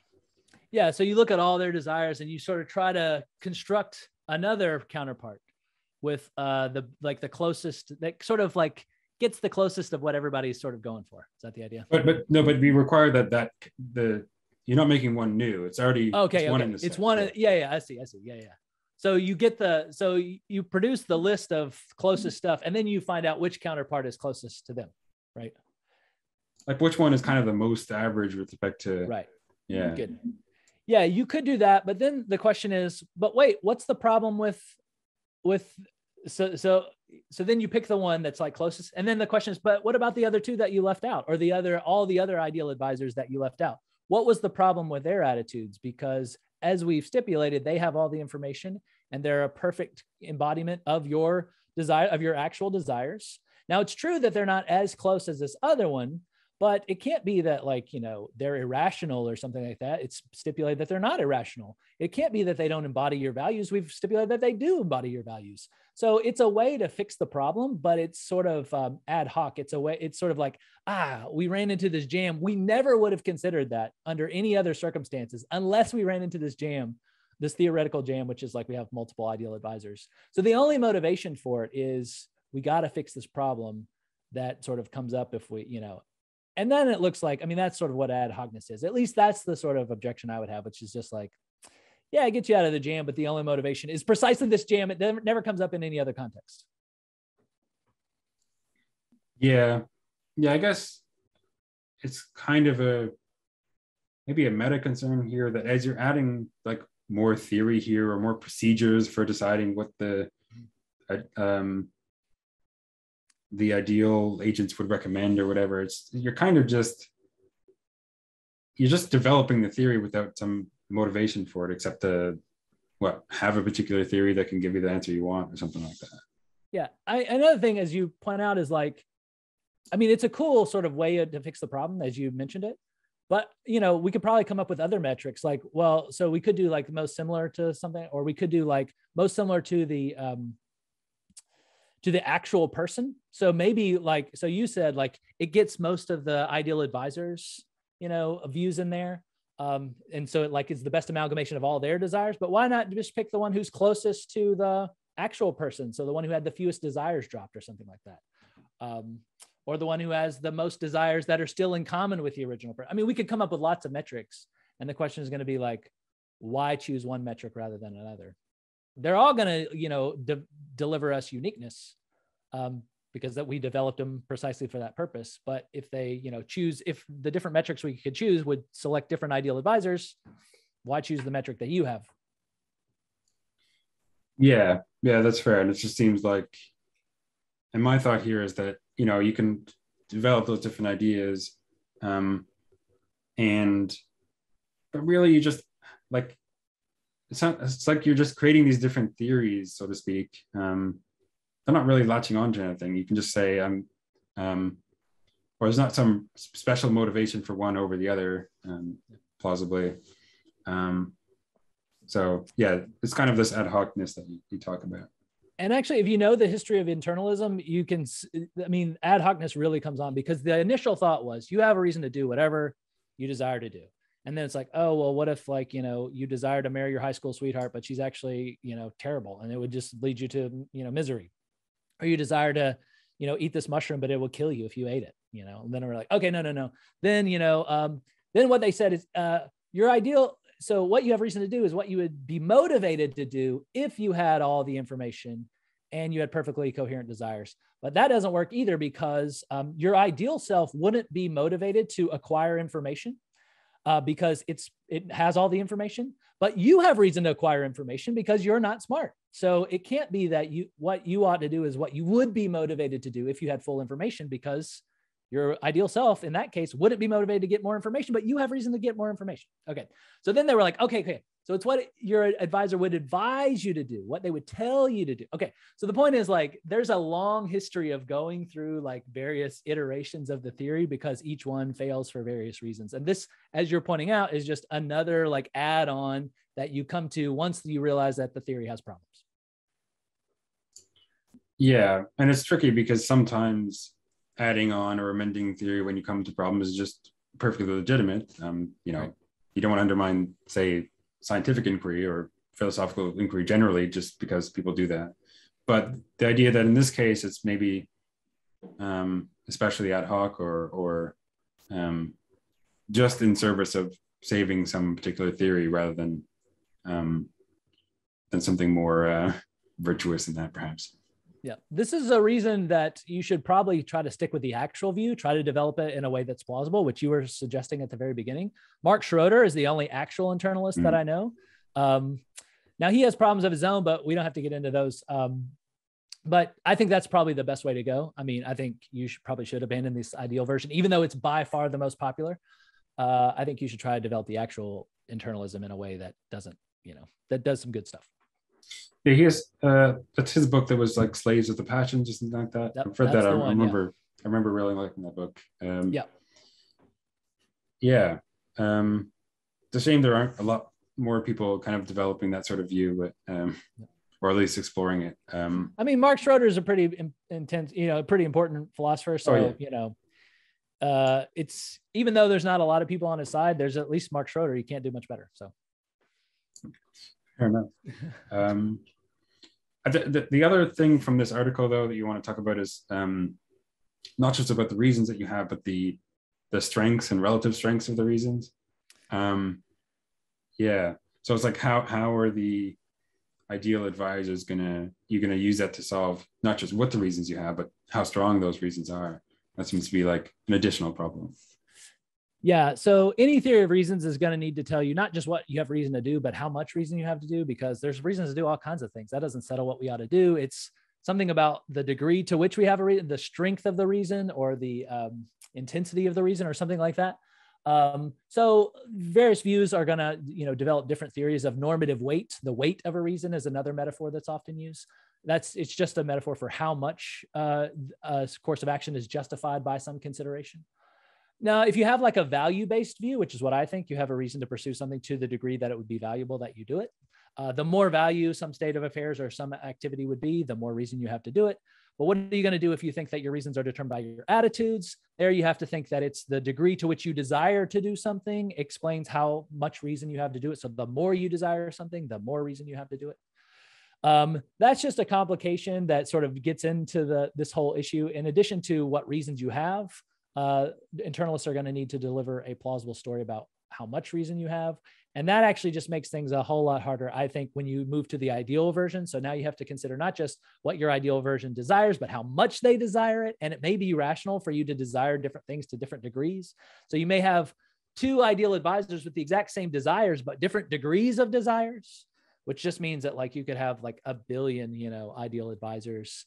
And then you're going to need to amalgamate not only the desires that they have, but the strengths of the desires. And that's just going to be a mess. I mean, I get it. Like I say, I get into excruciating detail into the issues there, but it's suffice to say that it complicates the picture a lot, and not in a way that's friendly for internalists, I think. Yeah. One thing I was thinking about, I don't know if you get into this exactly, but there's this like potential concern that I had that the ideal reasoners, their strengths would have like only trivial values, right? They would either have just assign no reason to something at all, or like reason like one or maximal to something else. And you might think that that's the sort of reason, the desire profile that an ideal reasoner would have. Because if they prefer one thing, even slightly to something else, then in a way, this is going to go to the extreme. I don't know. It's at least a worry that might be the case. Yeah. So, I mean, it sort of depends on what your ideal constraints are. So this is going to, whether, the strength of desire sort of go to 1 and 0 and nothing else is going to depend on what you think it's structurally rational for agents to be like. A lot of people think like, it's not, structurally irrational for you to desire something to this degree, a little bit, and this a little bit more. Like there's no like, there's no like incoherence in your attitudes by doing that. And if that's right, then you're going to get some ideal advisors who have, not 1 and 0, not the extremes. But it's sort of an open question about, what are the constraints on the degrees to which you desire things? And by the way, here's another thing I want to mention. I mean, where would these constraints even come from? It looks like they're attitude independent constraints on what your desires and strengths of your desires ought to be, because we're not constructing them out of what you desire for yourself. It looks like they're constraints that about what your desires ought to be like, the ways that your desires ought to be. And then we have this question, which is like, where did those come from? If the answer is they're constraints on your desires that apply to you independent of your desires, then it looks like the motivation for internalism has gone out the door, because the whole point of internalism was try to avoid these attitude independent normative standards of one kind or another. So that's another issue. Yeah, like it's potentially another dilemma. Either there are these like stance independent reasons, which would potentially undermine the whole project, or they're just you're just kind of adding in those constraints as a matter of theory, but like why? Yeah. That's for another paper. Actually, in reading this paper, it occurred to me like, where would these constraints even come from? So in prepping for this, I appreciate that, Troy. This is sort of like an idea for a new paper, which is where would these constraints come from? Yeah. Speaking of a new paper, I did want to move on to one of the other ones. Sure. Let's see. I guess we could talk briefly about, let's see. Yeah, I guess it's kind of related. So you had this paper on T.M. Scanlon's theory of practical reasons. So it's called Against Scanlon's Theory of the Strength of Practical Reasons. Mm-hmm. And relatively short paper, but the idea here is you're exploring a particular account of how we can evaluate the relative strengths of the reasons a person has. And without getting too much into the details, a concern you have for Scanlon's view is that it doesn't seem to appropriately account for the reasons you might have between compatible actions, mutually compatible actions. Yeah, so if you want to jump in on that, or Sure. Yeah. This is one I wrote a while ago too, and I don't remember a ton of the details, but I do know this. Scanlon is an externalist about reasons. So he thinks that the reasons that you have are independent of your attitudes. And now one question is like, okay, well, reasons can exist, but they can also have strengths. So where would the strengths come from? He is famously somebody who thinks that he's a buck passer about value. Doesn't matter what that means. The point is he thinks that that what's valuable depends on reasons and the strength of reasons. So if you don't have value to explain why reasons have the strengths that they do, because I'm a value-based theorist about reasons. So I think that the strength of your reasons depends on how valuable whatever you stand to achieve is. He can't do that. He thinks that no, value is just like what reasons you have. So they have to have strengths. And now the question is, where are you going to get strengths of reasons if you don't have value? And you're an attitude independent guy. And what he says is, oh, well, the strength of a reason depends on what it would be, you would have sufficient reason to do under various circumstances and under counterfactual circumstances. And there I just sort of play around with counterfactuals to try to show like this isn't gonna work. And this is kind of what I do with some theories of some idealizing theories about subjectivist theories of reasons or internalist theories of reasons. They appeal to counterfactuals, but famously, like appeals to counterfactuals make it very difficult to offer plausible theories about what you ought to do in the actual world, because for reasons, for instance, that I mentioned about the internalists, they say what you ought to do is what you would do if you had perfect information. But what you would do if you had perfect information is very different from what you would do now, because you don't have perfect information. And sometimes you have a reason to acquire perfect information, but your ideal self doesn't. So that's just one way that counterfactuals can really screw you up about, for implications for the actual world. And I try to do that kind of same thing for Scanlon's view, try to show you could try to do this by appeal to counterfactuals, but it's going to have big problems for the actual world. Yeah, and in a way, there's like potentially another dilemma, similar sort of dilemma going on here, which is that either when you're assessing these counterfactuals, it's like catastrophically underdetermined, or there's like no fact of the matter about which would be like preferred, or however it's put. Or you narrow down the constraints such that there is a like unique counterfactual scenario, but then why would that, given all those constraints, why would that tell you anything about what you have most reason to do in the actual world, right? So that kind of weakens the connection between the counterfactual reasoning and the reasons you in fact have. And finding a balance there, perhaps there isn't one. Right. Yeah, that's a nice way to put it. Like the more you idealize or the more you go to counterfactual worlds, the less you sort of sever the connection between the actual world. And then sort of it's the implications of very distant worlds begins to be unclear for how you ought to act in this world.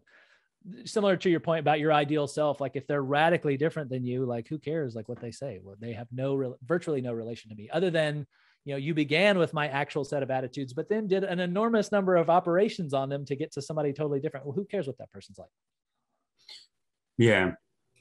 So you said briefly that your rough approach to thinking of the different strengths and relative strength of reasons has to do with the relative values of things or ends or states of affairs. Is that kind of where it ends? Is it just these things have different values and that's the explanatory endpoint of that, or would you say more, or what do you think? Yeah, good. I mean, one question is like, well, how good is your theory, Eric? And the answer is, I don't have a developed theory of that stuff. I want to eventually, but I'm trying to, I got other papers I got to write. But yeah, I mean, one question, and this is one that I'm myself sort of stumped by, which is like, well, how is it that the value of states of affairs, gets its value that it does and determines facts about reasons? I mean, all I know to say is that, look, is there a difference between, everybody being blown up and everybody, having endless bliss? Yeah, there's a difference in value. One is terrible and one's great. And similarly, is there a difference between like me having my tooth ripped out or me eating an ice cream cone? Yeah, there's a difference in those two states of affairs. So the starting point is we seem to be okay at judging the goodness and badness of states of affairs. There's of course going to be some very close cases, like what's better, getting a back massage or getting a leg massage. I don't know, maybe they're roughly the same. So there's definitely going to be some close calls, but the thought is intuitively we can get a pretty good sense of the value of states of affairs just by reflecting on them. And maybe thinking about, what we prefer, though that's not going to settle it because I don't think that the truths depend on our preferences. But at least it's some, sort of way of thinking about what the value of states of affairs. So that's roughly what you do. So you think about the value of states of affairs and you derive the strength of our reasons to actualize those states of affairs by means of that sort of judgment. Right. Would you say that are you going to say that the sort of preferences we have are perhaps a guide to what the value of things are? Or yeah, they're prima facie evidence insofar as you're the kind of person who doesn't have crazy preferences. And for most of us we don't. Like, so this is why we're pretty good at determining what's good for us. We're not perfect. I mean, we do bad things that are bad for us all the time, but we don't step out into traffic and we don't eat poison and we sleep every once in a while, so we're pretty good at it. But yeah, I mean, I have to say that we're not flawless at it because I'm a stance independent guy. Yeah, very good. So I'm going to move on now to another one of your articles, which was on queerness arguments. So it's called Parsimony and the Argument from Queerness. So I guess before we get into Olson's particular queerness argument and some of the points you bring up about that, maybe just start by giving an overview of what queerness arguments against stance independent reasons or moral facts, what those sorts of arguments are doing, how they work. Yeah, good. So queerness arguments are supposed to be arguments against moral realism, particularly against non-naturalism, the view that the moral truths aren't identical to any sort of truths that the sciences sort of investigate. And the thought was originally developed by J.L. Mackie in a book called Ethics Inventing Right and Wrong, where he offered the argument from queerness. He's an Australian, so queerness just means weirdness. So the idea is, so you, non-naturalists, think that there are truths out there about the way that human beings ought to act, and they're not identical to any of the natural truths that the sciences discover. And yet you think we can come to know them and that they can, in some sense, motivate us to do things. That is extraordinarily weird. And he goes on to say a little bit more about the weirdness. So one way it's weird is, first of all, metaphysically, they would just be unlike anything that we've experienced before. There are these truths out there about how we ought to act, not just how we do act. Another one is, how on earth would we have access to these facts? We would need some sort of faculty that matches, that meets up with them. And where on earth would we get those? If I investigate your head, I'm probably not going to find this thing that makes contact with the moral truths. He also said that we would expect these things to motivate us to do right things. As a matter of fact, no, everyone thinks he's wrong about that. That's not a commitment of realism, but he had at least said it, that they're going to be intrinsically motivating. And he thought it would be weird that, according to realism, the moral truths supervene on non-moral truths. And now we would want to know, like, what explains why every time you get an instance of killing an innocent person, you get wrongness? Why is it that wrongness always attaches to that? Couldn't it be the case that you get an instance of killing an innocent person and it's not wrong? Like, why does wrongness always attach to that? That's the supervenience problem. So the thought is, morality is weird in all those ways. And because it's weird in that way, that suggests that we ought not to believe in it. Yeah. So the first step there is like, well, okay, the moral facts, if there were normative facts or properties, they would be queer. The first step is figuring out exactly what that means, and that you go through a few different proposals, and I think a lot of this you're looking at, Jonas Olson's, I assume it's Jonas, I don't know. Yeah, that's right. That's right. It's Jonas. Formulation. I've heard people say Jonas, but I think it's got to be Jonas. Yeah. Yeah, it's Jonas. Yeah. So one way to think about it is that, there are, it's like implausible antecedently that there are these non-natural facts, just by some commitment to a sort of naturalism, and so they're queer in that sense. And yeah, what do you have to say about that? Yeah, so some people think that morality is weird because it sort of flouts metaphysical naturalism. It just sort of, a lot of people think, look, the only thing there could be is these, natural truths. But the thought is, like, if that's supposed to be the argument against non-naturalism, it's the view that there can't be non-natural things, then it sort of begs the question, because like the non-naturalist says, hey, metaphysical naturalism is false. There are these non-natural truths. And then the other person says, but metaphysical naturalism is true. Sometimes that I get the sense that that's really the sort of reason that people reject non-naturalism, is just an antecedent commitment to metaphysical naturalism. So, I mean, it's true that metaphysical naturalism is incompatible with non-naturalism, but that's not going to serve as an argument for against non-naturalism. It's just sort of a statement that non-naturalism is false. So it's not going to serve as an argument. So that's one thing that you can't mean by queerness. You can't say moral facts are queer in the sense that they're non-natural, because yeah, they are. You sometimes, no one says that explicitly. I'm committed to metaphysical naturalism, therefore non-naturalism is false.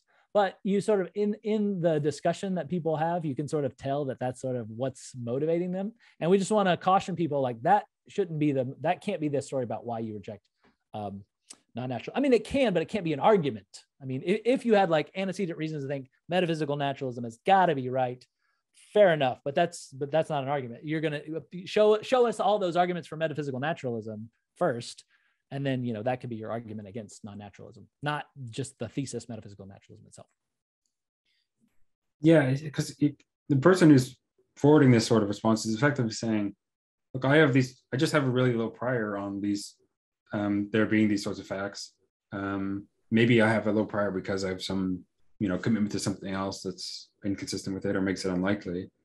But just saying that, I have this low prior, so, and you don't have the evidence or reasons to overcome that low prior, so, I just think they probably don't exist.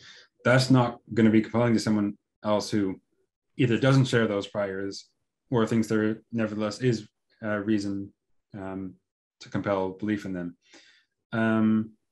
It's like people often say things like, so this sometimes comes up in religious discussions. People are like, extraordinary claims require extraordinary evidence. Well, what are you saying? What's an extraordinary claim? Is that just a claim for which you have a low prior? What's extraordinary for one person might not be extraordinary to someone else, unless we have some clear metric of what it means to be an extraordinary claim apart from that. But yeah, if you think there's like a constraint on rational priors, like there's a constraint on what you could believe, like without evidence, then maybe you could sort of rule out certain views or something like that. But then the question would be like, well, where did these constraints come from? These constraints on rational preference or on rational credences. I mean, there you are already beginning to sort of like look like you think that there are these like truths independent of anyone's attitudes about what your priors ought to be. And if you're, against realism, then that's not a good way to start. So you could say, well, there are no rational constraints on your priors. Fair enough. But then that means that the, non-naturalists can say, great, I have an enormously high prior in non-naturalism, so we're in good shape. Yeah, I think you do talk about the priors here at some point with respect to parsimony. I was wondering if someone could say, well, just in general, if you're looking at one theory of the world, so to speak, which all else equal as much as possible posits these moral properties or facts, whatever, and another one which doesn't posit them, the latter is simpler and more likely to be true in some sense. And so as far as the priors go, the one which doesn't posit the moral properties or facts is more likely to be true.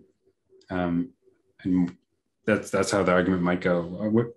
Is that something you consider? Yeah, so Yeah, it's sort of that's the kind of thought that sort of motivated this paper. So this is a paper that I wrote for a class on parsimony and appeals to parsimony in philosophy with Elliot Sober, who's a famous philosophy of science guy.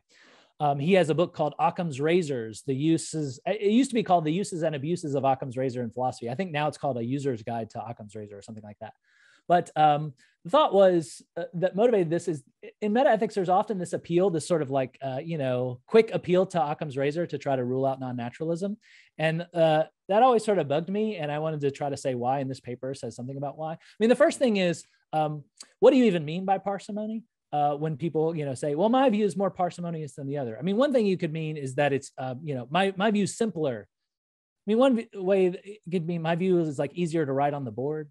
Like that wouldn't confer an epistemic advantage on your view, or it's easier to understand, or it appeals to fewer entities. So like you could imagine, scientists arguing about like what's causing some sort of like, thing out there. And one person says like, it's got to be like 10,000 planets that, generate that sort of gravity that's moving that heavenly body the way that it is. And you can imagine another one say, no, I bet it's 1,000 really big planets that's moving the heavenly body. I win because I posited 1,000 really big planets and you have posited 10,000. Right. I mean, nobody thinks that like the guy who posits 1,000 planets rather than 10,000 planets to explain some heavenly phenomenon wins just in virtue of, and suppose the theories are identical in every other way. Just by having like the lower number on the number of planets, he doesn't like have an epistemic advantage. It's not as though his theory is more likely to be true. So that can't be what you mean, just like fewer entities. Maybe what you mean is like fewer fundamental entities. Like maybe that's the thing that you're saying. But then the thought is like, where did that principle come from? You might say, well, that's what scientists do. But scientists don't go around like looking at fundamental entities, counting them up and awarding the win to the one with the fewest fundamental entities. So it's not as though you're like being the science guy or respecting science by saying like, we'll count up the fundamental entities and we'll go with the one with fewer. That's not what they're doing. So then the question is like, why? So first of all, what do you even mean by parsimony when you say that your view is more parsimonious? And the second question is, once you've specified what you mean, why should that confer an epistemic advantage on your theory? Why would it make it more likely to be true? And historically, the reason that people have liked appeals to parsimony is because of some relation to God. So Sober points this out. Now, by historically, I mean like way back in the past, like when people are running science. So Descartes famously thought that God would produce very simple laws of nature because he wants us to discover them so that we can use the laws of nature to benefit ourselves and to benefit our fellow human beings. So that's a reason to think that the laws of nature will be very simple and very and relatively easy to discover. Of course, I take it that error theorists in general aren't going to like that sort of explanation for why parsimony confers an advantage on the simpler theory. Similarly, Leibniz thought that God would produce the simplest laws because he thought that God's going to produce the most beautiful world that he can. And the way to get a beautiful world is to have simplicity with, to have variety in the number of sorts of phenomenon that he creates, but with the simplest laws. Like the best trade-off between simplicity and variety is the best way to go.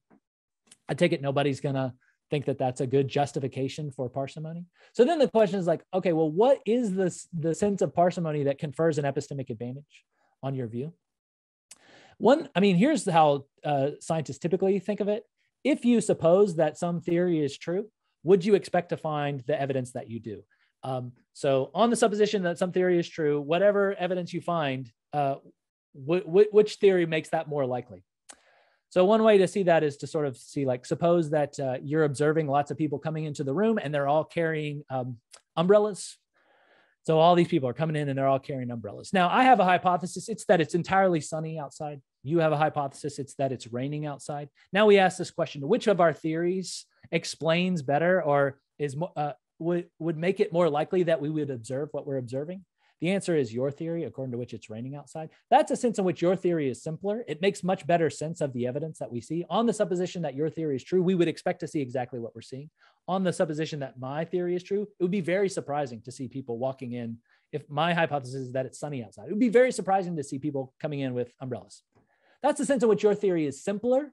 And so you might say, my theory is more, Troy, might say, my theory is more parsimonious, and you would be right. But what you mean is, the observations that we see are better explained by, are less surprising on my supposition than on your supposition. Great. That's an excellent sense of parsimony. That's the kind that the scientists use. That is not counting up entities, and that's not counting up fundamental entities. So if that's the sense that you have, we should look for some observation that we would expect to see if the error theory were true, but we wouldn't expect to see if non-naturalist realism were true. And then basically what we say is, in terms of what you would expect to see on the supposition that each theory is true, they're basically the exact same. Because according to the error theory, there just are no moral truths out there. And according to the non-naturalist moral realist, there are moral truths, but they're causally inefficacious. They're out there, but they make no causal impact on the world, which means that the way the world runs is going to look the exact same. So there's not going to be some empirical evidence that we can observe that is best explained by the absence of moral truths rather than the presence of causally inefficacious moral truths. So that's not going to confer, so appeal to parsimony in the sense I just described isn't going to confer an advantage on error theory. Another thing a lot of people say is, yeah, but I'm denying that this thing exists and you're accepting that it exists. That's obviously a sense of parsimony, right? But then the question is, well, there's no theorem of probability that says if you affirm that P, or you affirm that, you know, something exists and I affirm that this thing doesn't exist, that just by putting a tilde in front of exists, you win. No theorem of probability says that theory is more likely to be true. So then the question is, in virtue of what does merely denying the existence of something confer an epistemic advantage on your view? There's no sense. And if that's right, then no appeals to parsimony that we consider, and we consider lots of them, are going to confer an epistemic advantage on error theory over non-naturalism. Yeah, very good. So a couple of things I want to make note on. One, on that thought of parsimony is commitment to reducing or commitment to fundamental entities. I know this, Jonathan Schaffer has a paper on that. It's called like What Not to Multiply Without Necessity or something like that. And interesting. But I was wondering what you might think of this sort of approach to kind of breaking that symmetry there that you mentioned at the end, which is that if you thought of all the possible existential statements you could make, there exists an S such that whatever, it's this sort of thing or that sort of thing. The idea would be that all those statements you could make of the actual world, most of them are going to be false, right? There's many more things that sort of existential statements that could be true but aren't, right? And the thought is that, like, well, if you're just given an existential statement at the outset, prior to sort of considering the evidence, it's more likely to be one of those false ones than one of the true ones. And so your prior should be kind of against the truth of that existential statement. What do you think of that? Yeah, why is it the case that for each thing that you claim exists? So is this supposed to be without sort of, so that may well be true of, like, you know, physical things. So, like, you know, we could probably, you know, think up of like, you know, tons of physical things that are more likely, or that we could describe, but they just don't exist. And we could, you know, for those sorts of things, it seems entirely plausible that, you know, it's more likely that it doesn't exist than that it does. But if you sort of update on the fact that we're talking about this thing that's supposed to exist necessarily, and it's not the kind of thing that you would expect to find in the physical world, right? Because these are the non-natural truths. Then it's less clear, because if they're a kind of thing that's coherent, and this is actually why I like the kinds of ontological arguments for non-naturalism. If they're the kinds of things that don't depend for their existence on physical stuff, and they're coherent, that is, they're not like a square circle or something like that, then it's hard to know what would rule out their possibility. And if they're supposed to exist necessarily, then it's hard to, you know, see what would rule out their actually existing. So I guess I would say, like, it depends on the kind of thing that you're thinking of, whether or not it's more likely, those kinds of things are more likely not to exist than exist. Yeah, I did see you, I think it was on, what was that channel, like The Analytic Christian, or you did two interviews on discussions on there, one of which you talk about some of the anti-realist arguments, and then another one where you're like making arguments in favor of moral realism. And I think the sort of modal version is the first one you look at. would like to get yeah, into sorry, that, just to say one more thing. Like with Yeah. physical stuff, it is more likely that it's not going to exist. And why is that? Well, because in order for them to exist, like particles would have to come together in the right way, and that's super duper unlikely. But for the moral truths to be what they are, you don't need like, you know, a certain law of nature that doesn't like spread everything out, you know, immediately so that nothing can come together. You need like you don't need any of that stuff in order for the moral truths to be what they are. But you do for like any particular physical thing. You need like the right laws for them to, for stuff to amalgamate and come together in that particular form. So I think that's why there would be a relevant difference. Yeah, I mean, I wonder if that relevant difference is going to make a difference to the priors, or it's going to make a difference to, you know, what sort of evidence we have. Because like the way I was thinking about the most basic prior, considering this fact about, well, most of the possible existential statements that could be made are false, and basing our most basic prior on that is going to say, well, their existential statements are, any particular existential statement is more likely to be false. You might say, well, hang on, but I'm looking at this sort of class of existential statements for which there's some additional reason to think that that general criteria doesn't hold, either because they're necessary They're if abstract, true, or they're they're abstract, abstract, and yeah, right? they're necessarily Or, true. If they're true, they're necessarily true. Yeah. right. Or perhaps you can add in further facts about the sort of evidence we have for them and stuff like that. And I guess in principle, that's fine. But someone might want to say something like, well, if we're agreeing on this first step, that kind of this way of thinking about the priors, and then if I have some way to respond to your additional inference here based on their being abstract or being necessary if true or whatever, I can reject that, and then we can fall back on this and sort of I get my result that I was looking for. Yeah, then you would win in that case. But let me go back to the first one, which is like, well, before we know anything about the universe we're in, it's more likely that something doesn't exist than does exist. I guess before we know what sort of world we're in, hard to say. I mean, yeah, I don't know. I mean, is it because like, well, if we think about all the possibilities, most of them are like limited worlds, like not unlimited worlds or something like that. Well, I wouldn't want to go this far to say that this is based on sort of like some completely a priori consideration, because it does rely on us on the assumption that the actual world is not sort of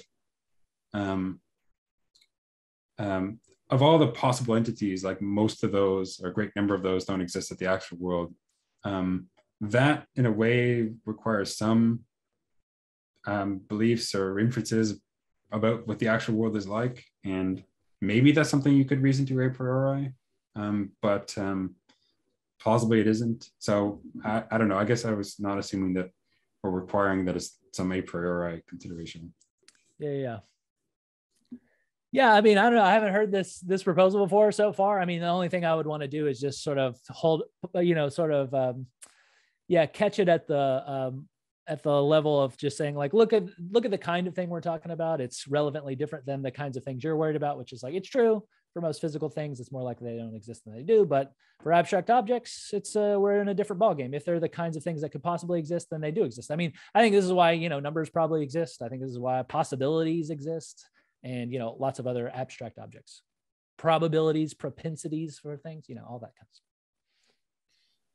Yeah. I've been reading a book that's kind of, I don't know if you're familiar with Mark Balaguer. He has this book called Metaphysics, Sophistry, Illusion, which some parts of it I don't agree with, but some of the first parts, especially on mathematics, I don't know. I've kind of always had this nominalistic tendency, but whatever, it's kind of separate from this. Yeah, he's the guy who says like basically every possible mathematical thing does exist, or mathematical system is in existence. Is that the idea? Well, yeah. So the part of it is that we should. He doesn't want to say that they do exist, but we should kind of like. It's fine to sort of act or talk as though they do, and the best theory of a sort of Platonism or a view that affirms abstract objects, the best version of that is going to affirm that all the different structures exist, what he calls sort of plenitudinous Platonism. Yeah. And But he argues, and I think in a somewhat ingenious way, that maybe not original to him, but he does argue in this way anyway, that it's sort of the judgments we make and so on are good enough, even if that realm doesn't exist, because we can speak about sort of what would be true on that, and so kind of in a fictionalistic sort of way. And the I don't know, this is kind of off track, but like this idea that the statement I make 1 + 1 = 2, if I'm committing to the numbers and functions and whatever as abstract objects, if I'm committing to that, then okay, strictly speaking, it's false. But then, like, if God were to, exist and suddenly make that realm, then when I say it, it would be true. But nothing really is different here. Like, I mean, we can get along just as well on the assumption that, well, we can talk about what would be true if that realm existed, and that's a relevant fact. Anyway. I mean, just one point about this whole thing, which is like, so much of philosophy depends on really general issues in, metaphysics and epistemology. And so, like, it's always important to remember that like, before you can, like, get settled and confident views about one thing, you kind of have to, like, think about huge things like the nature of mathematics and stuff like that. Yeah. I think I don't want to keep. I think you had some appointment to get to at some point. So if you don't mind wrapping up in a few minutes, is that good? Or yeah, that's fine. That's good. I do like to, as a final general question, ask the guests what you think some of the importance or value of philosophy is, I guess, to you, but also generally. And yeah, what do you think about that?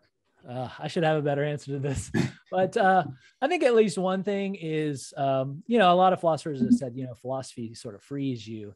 And, I don't want to be too romantic about it, but I do think that to some degree that, we're hit with all sorts of claims about good ways to live and bad ways to live, good ways to think, bad ways to think, what's important, what's not important. And I mean, if you want to live a good life, you really do have to sort of step back and think about whether or not these people are telling you the truth or whether or not they're full of crap.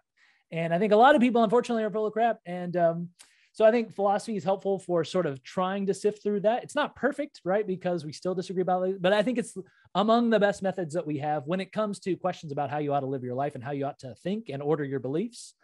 Of course, science helps a lot on these things. But, when it comes to questions about how you ought to live, science isn't really going to answer that. And when it comes to abstract questions about how you ought to conduct your believing, your life, your intellectual life, it's not going to have much to say about that. So I think philosophy is sort of the only game in town there when it comes to what I regard as the most important questions that you could ask. So, there's probably a billion other things that explain why philosophy is valuable, but that's the ones that occur to me now. That's very good, especially and it's related to the stuff that you work on anyway. So yeah, great. I know there's more stuff we could talk about on some of the work that you've done. There's more stuff we can talk about on all these arguments. We didn't really at all talk about the discussion with Lance, but maybe for another time. Yeah, I'm happy to come back, talk about that. No, it's sounds great. No, it's been great having you. Thanks so much for being here and taking the questions and giving your thoughtful responses. It's been excellent. It's my pleasure. I love the channel. I watch all the videos. I get the updates when a new video hits, so I love it.